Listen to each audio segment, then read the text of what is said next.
It was 4:30 in the morning when the city of Chicago was still wrapped in silence. Cold wind brushed through narrow alleys.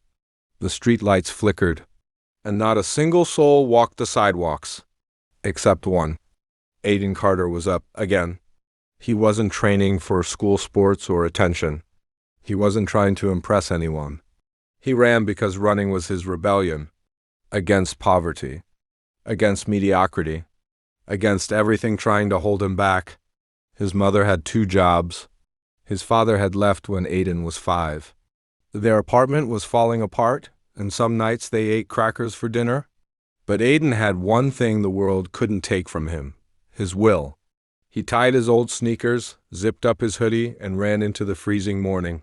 Their apartment was small. 1 bedroom, leaky bathroom, kitchen tiles broken, but Aiden called it home. His mom, Lisa, worked as a janitor at night and cleaned offices in the morning. She hardly slept.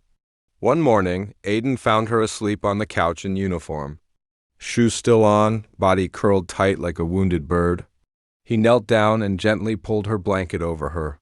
At school, Aiden was quiet, not shy, just focused. He didn't wear designer clothes. He wore what he had: old jeans, plain t-shirts, and running shoes with worn soles.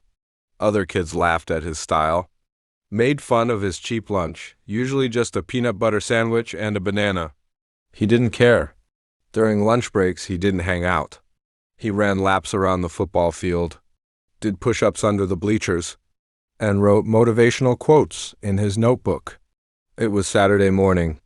Aiden trained hard at a local park: stair sprints, one-legged jumps, explosive drills. He was pushing limits. Then it happened. His foot slipped. His ankle twisted. The pain shot up like lightning. He collapsed on the concrete. At the hospital, the doctor said.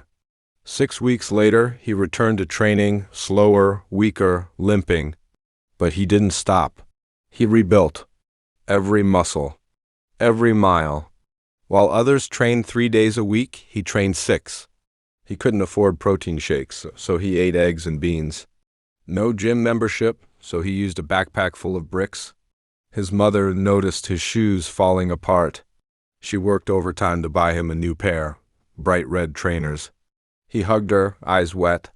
Then came the state-level youth qualifier, the chance to be selected for a national camp. Aiden arrived in his red shoes, heart pounding. The gun fired. He exploded off the line. Halfway through, he was in 5th place. But this wasn't just a race. This was for every early morning, every silent meal, every tear his mom never let him see. He dug deeper. One by one, he passed the runners ahead. The final stretch, he was side by side with the fastest boy in the state. 2 weeks later, he received an envelope in the mail. He opened it with trembling hands. 6 months later, Aiden stood on a stage in Denver, in front of thousands of student athletes. He wore a plain black,